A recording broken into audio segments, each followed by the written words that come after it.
चंद्रशेखर भाई ने जो शुरुआत जो पॉलिटिक्स जो अपनी शुरू की थी ना, जो समाज को झलक दिखाई दी थी ना, वो उस पर कहीं ना कहीं उन्होंने मिट्टी डाल दी। जैसे कि 2 सीट के लिए रोने लग जाना अखिलेश के सामने, उसके द्वारा लताड़ देने के बाद में उसके पास फिर चले जाना, फिर केसीआर के पास चले जाना, कभी किसी के पास चले जाना। तो ये जो बार बार जो उसका आना जाना रहा ना, तो रोना धोना, तो कहीं ना कहीं समाज को भी ऐसा लगा कि यार ये कोई पॉलिटिक्स का व्यक्ति नहीं है, इसका समाज के प्रति इसको कोई ज़्यादा लेना देना नहीं है, इसको सिर्फ ये है कि मैं जल्दी से जल्दी सांसद विधायक बन जाऊं।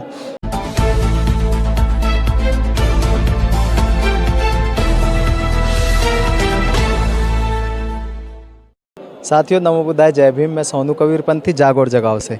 आज हम मौजूद हैं उत्तर प्रदेश के गौतम बुद्ध नगर ज़िले के दलित प्रेरणा स्थल नोएडा के अंदर, जो कि माननीय बहन जी ने अपने शासनकाल में ये राष्ट्रीय दलित प्रेरणा स्थल बनवाया था।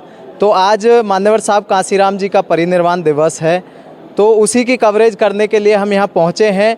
और जैसे ही हम यहाँ पहुँचे तो हमने देखा कि बहुत सारे पूरे देश से जो बहुजन चिंतक लोग हैं या बहुजन विचारधारा के लोग हैं या जो लोग समानतावादी विचारधारा में विश्वास रखते हैं, वो सभी लोग यहाँ पर देखने को मिले। और एक बीएसपी का कार्यक्रम भी यहाँ पर चल रहा है। तो हमें यहाँ पर नज़र पड़े डॉक्टर जयप्रकाश जी, जो कि पूर्व में बहुजन समाज पार्टी के राष्ट्रीय उपाध्यक्ष रहे हैं, वो हमारे बीच में हैं। हम उनसे जानना चाहेंगे। डॉक्टर जयप्रकाश जी, जागोर जगाओ चैनल पे आपका बहुत बहुत स्वागत है। धन्यवाद सर। जयप्रकाश जी, जैसा कि आज मान्यवर साहब कांसीराम जी का परिनिर्वाण दिवस है, सबसे पहले हम आपसे यही निवेदन करेंगे कि आज के इस दिन के मौके पर आप इस देश की जनता को क्या मैसेज देना चाहेंगे? देखिए, आज साहब का जो परिनिर्वाण दिवस है 17वां,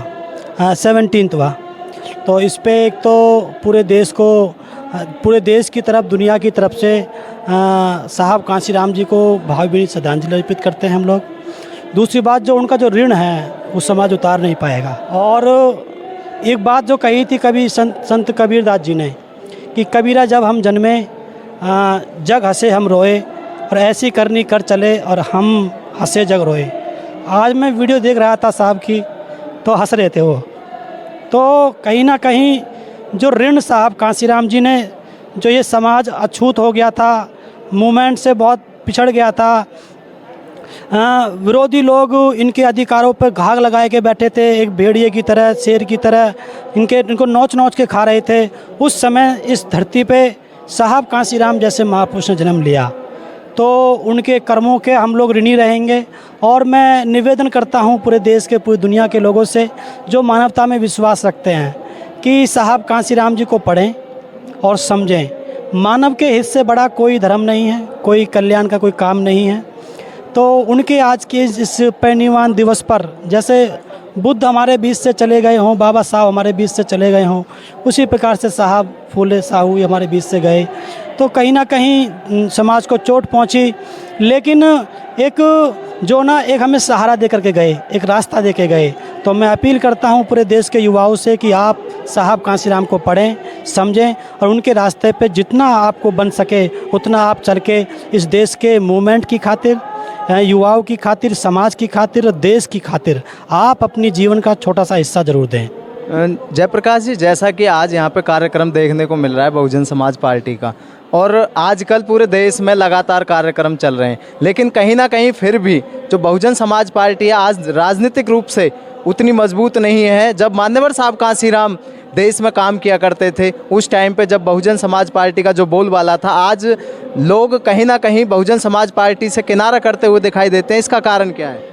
देखिए, किनारा तो खैर नहीं कह सकते, क्योंकि अगर आप इस प्रोग्राम को देखते हैं ना, तो ये प्रोग्राम एक तो इधर 3-4 मंडल का है। दूसरी बात, यहाँ पर मोटे मोटे कार्यकर्ता लोगों को बुलाया गया है, ये कोई आम कार्यकर्ताओं का, वोटर का प्रोग्राम नहीं है। तो और तीसरी बात ये है कि यहाँ पर पूरा ये बहुत बड़ा, लगभग 8 किलोमीटर में फैला हुआ ये पार्क है। यहाँ पर लाखों की संख्या में लोग घूम रहे हैं, एक जगह आके इकट्ठा नहीं हो पा रहे हैं बस वो। इस वजह से लोगों को लग रहा है, यही तो कारण है कि लोग इधर उधर घूम रहे हैं। जैसा अभी आपने कहा कि लाखों की संख्या में लोग घूम रहे हैं, बस इकट्ठा नहीं हो पा रहे हैं। आखिरकार जैसे मान्यवर साहब कांसीराम जी कहते थे कि मैं इस बिखरे हुए समाज को एक करके और इस देश का देश की शासक जमात इन्हें बनाना चाहता हूँ। लेकिन अभी आपने जैसे कहा, ऐसे ही लोग अगर ज़मीनी स्तर पे हम देखें तो विभिन्न पार्टियों में, संगठनों में बिखरे हुए हैं, तो साहब कांसीराम जी का, बाबा साहब अम्बेडकर का सपना कैसे पूरा होगा? देखिए, अगर आप संगठनों में बिखरे हुए बात करते हैं तो वो एक सेकेंडरी, एक अलग बात है। अगर हम यहाँ के इस पार्क की बात करें तो पार्क में यहाँ पे प्रोग्राम का उद्देश्य एक नहीं है, दो हैं। एक तो इस दिन को सेलिब्रेट कर रहे हैं, क्योंकि परिनिर्वाण दिवस कोई दुख का दिवस नहीं होता है, ये एक सेलिब्रेशन का डे होता है। जैसे हिंदूवादी लोग जो होते हैं उसको पुण्यतिथि बोलते हैं। पुण्य मतलब पवित्र, अच्छा दिन। क्यों? साहब कांसीराम ने जन्म लिया, हमारे लिए कोई बहुत बड़ी बात नहीं थी। कितने आते हैं, कितने चले जाते हैं, लेकिन उन्होंने अपने आखिरी दिन तक जो किया, तो वो आखिरी दिन में जो निचोड़ था उनके, तो वो 9 अक्टूबर था 2006 का। तो इसको हम लोग सेलिब्रेट कर रहे हैं, लोग एंजॉय कर रहे हैं, जगह जगह जाकर सेल्फी ले रहे हैं। बाबा साहब के, महापुरुषों के जो फ़ोटो हैं उनके साथ सेल्फी ले रहे हैं, अंदर जा रहे हैं। कुछ लोग जो है जा के वहाँ मीटिंग में बैठ भी रहे हैं, उसको सुन भी रहे हैं। तो प्रोग्राम दोनों ही चल रहे हैं। हम ये नहीं कह सकते कि वो प्रोग्राम फेल है, वो प्रोग्राम भी इसका हिस्सा है, ये प्रोग्राम उसका हिस्सा है। तो जिसको घूम फिर के आना है, आओ भी बैठ कर, आप लोग यहाँ पे बैठ के छाया में आपका बैठने का इंतजाम भी है, दो बातें भी आप सुन के जाओ महापुरुषों में, साहब कांसीराम के बारे में। तो प्रोग्राम का उद्देश्य दो हैं, इसलिए लोग इसको सोच रहे हैं कि प्रोग्राम फेल हो रहा है। फेल नहीं हो रहा है, ये भी उसी का हिस्सा है। जयप्रकाश जी, जैसा कि आप जब बहुजन समाज पार्टी में राष्ट्रीय उपाध्यक्ष थे, उसके बाद में हमें तो पता नहीं किन कारणों से आपको पार्टी से बाहर किया गया, लेकिन उसके बाद आप लगातार बहुजन समाज पार्टी के लिए प्रचार प्रसार कर रहे हैं जी। तो क्या कभी आपने दूसरे राजनीतिक दल में जाने का विचार नहीं किया? देखिए, मैं तभी तो बोलता हूँ उन बच्चों से, जो नए नए बच्चे जो पॉलिटिक्स कर रहे हैं ना, कि आप साहब कांसीराम को पढ़ो, और पढ़ना भी जब सार्थक होगा, जब आप उसको समझ जाएं। साहब कांसीराम को आपने समझ लिया तो दूसरी किसी पार्टी का विचार आपके दिमाग में नहीं आएगा। दूसरी बात, मूवमेंट एक बहुत बड़ी चीज़ है। हमने इस देश को पॉलिटिक्स सिखाई है। साहब कांसीराम ने बहुत से समाज को, बहुजन समाज के लोगों को पॉलिटिक्स सिखाई है, मूवमेंट चलाना सिखाया है। तो जब हमारे पास ऐसे महापुरुष हैं तो फिर हम कुछ और के बारे में क्यों सोचें। रही बात आपने कि विचार तो नहीं आता, मेरे पास कभी अधिकांश सभी पार्टियों ने मेरे से जो है अप्रोच की है, लेकिन मैंने कहा कि भाई, मैं मूवमेंट का आदमी हूँ, मैं वैसा आदमी नहीं हूँ जैसा सोचते हैं। मैं इसी मूवमेंट में मर जाऊँगा, खप जाऊँगा। अगर मुझे ऐसा लगा कि कोई और भाई कोई इस मूवमेंट को आगे बढ़ा लेगा तो मैं उसका साथ देने के लिए भी तैयार हूँ। मेरे अंदर अपने लिए स्वार्थ की कोई ऐसी चीज़ नहीं है। मेरा उद्देश्य है कि मूवमेंट आगे चले। जब कोई भी आपको लगे कि, मेरे समाज से निवेदन करता रहता हूँ, कोई भी आपको लगे कि कोई भी इस मूवमेंट को आगे नहीं बढ़ा पाएगा यूथ में, तो मुझे आप एक खोटे सिक्के की तरह अपने पास रखो। हो सकता है कभी बुरे वक्त में ये खोटा सिक्का आपके काम आ जाए, लेकिन मैं किसी दूसरी पार्टी में नहीं जाऊंगा, ना मूवमेंट को छोड़ूंगा। और मेरा कोई भाई अगर इस मूवमेंट को गति दे देता है तो मैं उसके सारे 2 रोटी मुझको ही मिल जाएगी, मैं तो उसी में अपना बुढ़ापा काट लूँगा, लेकिन मैं इस मूवमेंट को छोड़ कर कहीं जाऊँगा नहीं। जयप्रकाश जी, जैसा कि आप मूवमेंट की बात करते हैं, बहुजन समाज पार्टी भी बहुजन मूवमेंट की बात करती है, महापुरुषों की बात करती है, लेकिन आप पुराने कार्यकर्ता रहे हैं बसपा के, आप राष्ट्रीय उपाध्यक्ष भी रहे हैं, फिर आखिरकार बहन जी को क्या नाराज़गी है कि वो आपको वापस पार्टी में नहीं ले रही हैं? देखिए, हर एक व्यक्ति की परीक्षा की एक अलग अलग सीमाएं होती हैं। तो परीक्षा तो काफ़ी लंबे समय से चलती आ रही है। मैंने कहा ना, देखिए, जब हम IAS की एग्ज़ाम देते हैं तो उसकी परीक्षा ज़्यादा टाइट होती है। हम पटवारी का देते हैं तो उसकी वो 10वीं की क्वालिफिकेशन होती है उसकी, और वो होता है जल्दी उसको आप पास आउट कर सकते हैं। तो हमारी जो परीक्षा है ना, UPSC टाइप की है। हमारी परीक्षा आखिरी परीक्षा है, इसके बाद कुछ है ही नहीं। अगर हमको पार्टी में ले लिया तो समझो बहन जी ने इशारा कर दिया, अगर हमको पार्टी में नहीं लिया तो 0 हैं, अगर ले लिया तो अगर हमारे सदस्य तो छोड़ो, विधानसभा अध्यक्ष जिला के बारे में तो सोच छोड़ दो, केवल एंट्री मात्र से ही बहुत बड़ा निर्णय हो जाएगा। तो इसलिए ये जो कह रहे हैं, जैसे अभी मनी कुमार जी ने कहा, भाई साहब ने, कि आपकी परीक्षा कुछ ज़्यादा बड़ी हो गई। देखिए, बड़ी तो इसलिए क्योंकि हमारा एग्ज़ाम बहुत टाइट है, हमारी जो अचीवमेंट है वो बहुत बड़ी है। मैं तो कहता रहता हूँ, अभी जैसे आकाश भाई को जो है बहन जी ने राजस्थान, मध्य प्रदेश, छत्तीसगढ़ का प्रभारी मैन लगा रखा है। अभी मेरे साथियों से बातचीत हुई, उन्होंने कहा कि क्या होगा। मैंने कहा, भाई देखो, बहन जी किसी की सगी नहीं है, मूवमेंट की सगी हैं। अगर बहन जी ने देखा कि आकाश अच्छा रिजल्ट दे देगा, उसकी रिपोर्ट कार्ड ठीक बन जाएगा, तो बहन जी उसको प्रमोट करेंगी। लोकसभा तक ले जाएंगी। अगर उनको लगा कि नई मूवमेंट को नुकसान हो रहा है, पार्टी को नुकसान हो रहा है, तो उन दोनों बाप बेटों को भी बाहर कर सकती है। क्या लगता नहीं है आपको कि आकाश आनंद जो कि विदेश से पढ़े हैं और मुझे लगता है कि धरातल पे उन्होंने कोई ऐसा काम भी नहीं किया जिससे कि जनता उनको पसंद करे, उन्हें एकदम ज़मीन से उठाकर और नेशनल कोऑर्डिनेटर बना देना, ये कहाँ तक सही है? क्या पार्टी हित में है, समाज हित में है? कहाँ तक आप इसे उचित मानते हैं? और जो ज़मीन पे आज कार्यकर्ता संघर्ष कर रहा है, कहीं ना कहीं बहुजन समाज पार्टी या बहन जी कहूँ मैं, बहन जी कहीं ना कहीं उनकी तरफ ध्यान नहीं दे रही हैं, और जो अन्य पार्टियों के बारे में लोग कहते हैं कि परिवारवाद, आज कहीं ना कहीं बहुजन समाज पार्टी भी उस परिवारवाद में घिरती हुई नज़र आ रही है। देखिए, जैसे आपने कहा कि वो विदेश से पढ़ के आए, जो अभी आपने उनके बारे में कहा, देखिए कभी कभी आपने देखा होगा कि जो बहुत बड़ी पहलवानी की तैयारी करते हैं ना, वो लोग चोट खा जाते हैं उन लोगों से जो गांव में अपनी डंड बैठक मारता है। कभी कभी आपने देखा होगा, बड़ी बड़ी कुश्तियों में, फिल्मों में देखा होगा ऐसे। तो ऐसा कोई ज़रूरी नहीं है कि वो विदेश से पढ़ के आए हैं तो वो नहीं, उनको मौका मिलना चाहिए। Right to equality, equal. पहले तो मौका उन लोगों को मिलना चाहिए ना जो काफ़ी लंबे समय से जमीन पे संघर्ष कर रहे हैं। सबको बहन जी ने मौका दिया है। देखो, टमटा जी को राष्ट्रीय उपाध्यक्ष बनाया, और भी लोगों को बनाया, राजा राम जी को भी बनाया, आनंद भाई साहब को बनाया, हमें भी बनाया। जैसे अभी भाषा बोल रहे हैं ना, हमको भी बनाया। मैं तो फकीर था, बिल्कुल एक छोटे से उसमें बनता था, है ना, हम तो कुछ नहीं थे। तो कहीं ना कहीं तो बहन जी सब पे प्रैक्टिकल कर रही हैं। अब एक प्रैक्टिकल ये लास्ट बचा हुआ है बहन जी का, इस प्रैक्टिकल में वो पास हो गए, उनकी रिपोर्ट कार्ड अच्छी बन गई, उनके रिजल्ट अच्छे आ गए, तो बहन जी उनको प्रमोट करेंगी। अगर नहीं आए ना, तो मुझे पूरा विश्वास है बहन जी आखिरी। तो क्या अगला विकल्प आप हो सकते हैं? मैंने ये नहीं कहा कि मैं हो सकता हूँ, लेकिन मेरा ऐसा मानना है बहन जी अपने आखिरी दिनों में एट लीस्ट, कम से कम मैं दावे के साथ कह सकता हूँ, समाज हित, मूवमेंट हित और देश हित में फैसला लेंगी, ऐसा मुझे पूरा भरोसा है।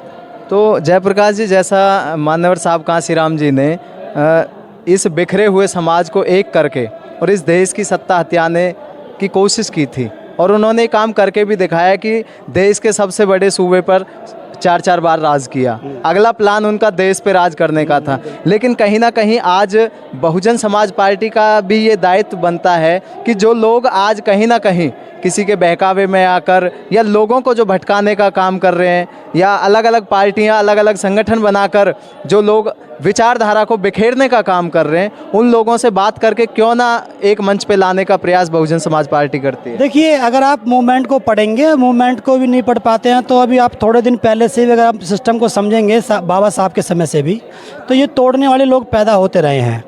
ये इस मूवमेंट में ये नेचर है इसका, जोड़ने वाले भी आते रहे हैं, तोड़ने वाले भी आते रहे हैं। ऐसे ही अब चल रहा है जिसके बारे में आप इंडिकेट कर रहे हैं। लेकिन हमारी ये ड्यूटी बन जाती है कि वो सफल ना हो पाएँ, जो मूवमेंट को तोड़ना चाहते हैं वो सफल ना हो पाए, ये जिम्मेदारी हमारी है। जैसे साहब कांशीराम ने कहा था कि ये तोड़ने वाले लोग, इनकी ताकत मैं जब मानूंगा जब ये मुझको जोड़ने से रोक लें, तो मैं ये तोड़ने का काम करेंगे, मैं जोड़ने का काम करूँगा। जयप्रकाश जी, आज जो आज़ाद समाज पार्टी के अध्यक्ष हैं भाई चंद्रशेखर आज़ाद जी, उनके साथ भी लाखों की भीड़ दिखाई देती है। रात को 1-1 बजे लोग बहुत भारी संख्या में दिखाई देते हैं। और आज समाज की जो आवाज़ है, समाज चाहता है कि बहन जी और चंद्रशेखर आज़ाद जी एक हों, तो आखिर ये दोनों नेता क्यों नहीं सोचते हैं? देखिए, इनके दोनों के नेचर नहीं मिलते।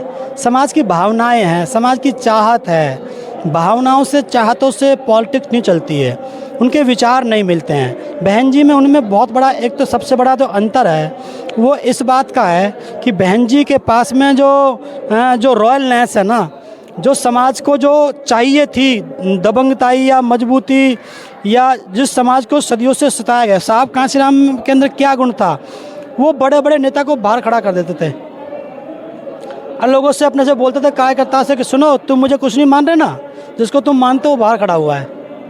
तो समाज सोचता था हाँ यार, बात तो ठीक है। तो ये चीज़ जो है ना, चंद्रशेखर भाई ने जो शुरुआत जो पॉलिटिक्स जो अपनी शुरू की थी ना, जो समाज को झलक दिखाई दी थी ना, वो उस पर कहीं ना कहीं उन्होंने मिट्टी डाल दी। जैसे कि 2 सीट के लिए रोने लग जाना अखिलेश के सामने, उसके द्वारा लताड़ देने के बाद में उसके पास फिर चले जाना, फिर केसीआर के पास चले जाना, कभी किसी के पास चले जाना। तो ये जो बार बार जो उसका आना जाना रहा ना, तो रोना धोना, तो कहीं ना कहीं समाज को भी ऐसा लगा कि यार ये कोई पॉलिटिक्स का व्यक्ति नहीं है, इसका समाज के प्रति इसको कोई ज़्यादा लेना देना नहीं है। इसको सिर्फ ये है कि मैं जल्दी से जल्दी सांसद विधायक बन जाऊं। तो ऐसे में देखा जाए तो बहन जी में उनमें ज़मीन आसमान का अंतर है। तो ऐसे में ये दोनों जो पिलर हैं ये आपस में मिल नहीं सकते, ऐसा मैं मानता हूँ। जयप्रकाश जी, अंत में हम ये पूछेंगे कि आप जो बहुजन राजनीति है इसको आप किस नज़रिए से देख रहे हैं देश में आज के समय में? देखिए, मैं देख रहा हूँ कि साहब कांसीराम जी ने जो चिंगारी बहुजन कॉन्सेप्ट को लेकर के लगाई थी, उसमें ओबीसी समाज के लोगों में ये चिंगारी पनपनी शुरू हो गई है। इस मूवमेंट को हम पढ़ के देखें तो अब समझें, जब ओबीसी ने इस मूवमेंट को लीड किया तो एससी ने उसका साथ नहीं दिया, फूले साहू लोग। जब बाबा साहब जैसे एससी समाज के लोगों ने इसको मूवमेंट को अगर लीड किया तो ओबीसी ने साथ नहीं दिया। लेकिन साहब कांसीराम जो है ना, इसको मूवमेंट को ओबीसी और एससी को साथ में जोड़ के ले आए थे। चिंगारी तो पहुंच गई है। जो ओबीसी समाज, जो जाट समाज के लोग, गुर्जर समाज के लोग, यादव समाज के लोग, पाल बघेल समाज के लोग जो कभी इस बात से नफरत करते थे, बात नहीं करते थे, आज वो हर एक की मीटिंग के अंदर आपको बाबा साहब का फ़ोटो मिल जाएगा, संविधान रखा हुआ मिल जाएगा। तो ये चिंगारी बीजेपी पे बुझने वाली नहीं है। हाँ, थोड़ी धूमिल हो सकती है, उसको दबा सकते हो, मिट्टी मार सकते हो उसको, लेकिन चिंगारी ख़त्म नहीं हो सकती। ये अंदर से सुलगेगी, और सुलगेगी तो जब ये इस मूवमेंट को ठीक से समझ जाएंगे तो ये बहुजन कॉन्सेप्ट पे और बिरादरियों में से जो गरीब समाज हैं उनको सबको साथ लेकर के इस बहुजन मूवमेंट का, महापुरुषों के मूवमेंट का जो आउटपुट है, इसका जो भविष्य है वो बहुत स्वर्णीय है। उसका और अच्छा आउटपुट मिलने वाला है। और मुझे लगता है ज़्यादा 10-1 साल की बात और है, इसका आउटपुट आएगा और इसी सोच का व्यक्ति देश का प्रधानमंत्री बनेगा। तो अभी हाल ही में ये चुनाव आने वाले हैं 2024 के लोकसभा चुनाव, तो उसमें जो एनडीए है उसके विपक्ष में इंडिया गठबंधन तैयार हो रहा है जी। और आज तमाम लोग इंडिया गठबंधन को कहीं ना कहीं सपोर्ट करते हुए दिखाई दे रहे हैं, लेकिन बहन जी उसमें कहीं नज़र नहीं आती हैं। देखिए, बहन जी जो है लोकसभा के चुनाव से पहले 19 वाले में अखिलेश के साथ दिखाई नहीं दी थी, लेकिन अंत में आकर के आ गई। पॉलिटिशियन को कुछ नहीं पता होता, इन नेताओं को कुछ नहीं पता होता, और ये अपनी पार्टी के हित में कभी भी कोई डिसीजन ले सकती हैं। सबको पता है कि 13-14% बहन जी के पास वोट है। एक मुश्त वोटर सारा कुछ तोड़ देने के बाद इतना वोट है, इसको साथ लिए बगैर आप इंडिया गठबंधन एनडीए को हरा नहीं सकता। तो इसलिए बहन जी भी बसपा के हित में, समाज के हित में फैसला ले सकती हैं। अभी जो चुनाव जो है अभी होने वाला है राजस्थान, मध्य प्रदेश, छत्तीसगढ़ का, इस चुनाव के बाद हमें पूरा उम्मीद है कि समाज के हित में बहन जी फैसला ले सकती हैं, और अगर नहीं भी लेती हैं हम तब भी बहन जी के साथ हैं। तो क्या बहन जी चाहती हैं कि अगर उनको प्राइम मिनिस्टर का दावेदार बनाया जाए तो वो गठबंधन का हिस्सा बनेंगी, या कोई और बात है? देखिए, प्राइम मिनिस्टर का देखिए, ये कोई ज़रूरी नहीं है कि जिस चेहरे को लेकर के एनडीए जीत जाती हो उसी चेहरे से घोषित करके, उसी चेहरे को घोषित करके इंडिया भी जीत जाए, ये कोई ज़रूरी नहीं है। पहली बात तो चाहे चेहरा घोषित भी ना हो, लेकिन कम से कम पहले उसको एनडीए को हराने के लिए आपके पास स्ट्रेटजी होनी चाहिए। 40% एनडीए के पास वोट है, 60% बाहर है। इस 60% को असम्बल करके पहले हमें एनडीए को हराना है, उसके बाद में बैठ के चर्चा कर लो, उसके हिसाब से जो भी बनता हो उसको देख लो। तो ये हमारे बीच में डॉक्टर जयप्रकाश जी थे, पूर्व में राष्ट्रीय उपाध्यक्ष रहे हैं बहुजन समाज पार्टी से, और आज भी बहुजन समाज पार्टी के लिए ही ज़मीन पर जाकर काम कर रहे हैं। और इन्होंने एक संकेत दिया है कि मध्य प्रदेश, राजस्थान और छत्तीसगढ़ के चुनाव के बाद में बहन जी एक अपना निर्णय ले सकती हैं कि वो इंडिया गठबंधन के साथ जाएंगी या नहीं जाएंगी। ये आपको हम बड़ी अपडेट दे रहे हैं। आप जुड़े रहिए जागोर जगाओ से। धन्यवाद।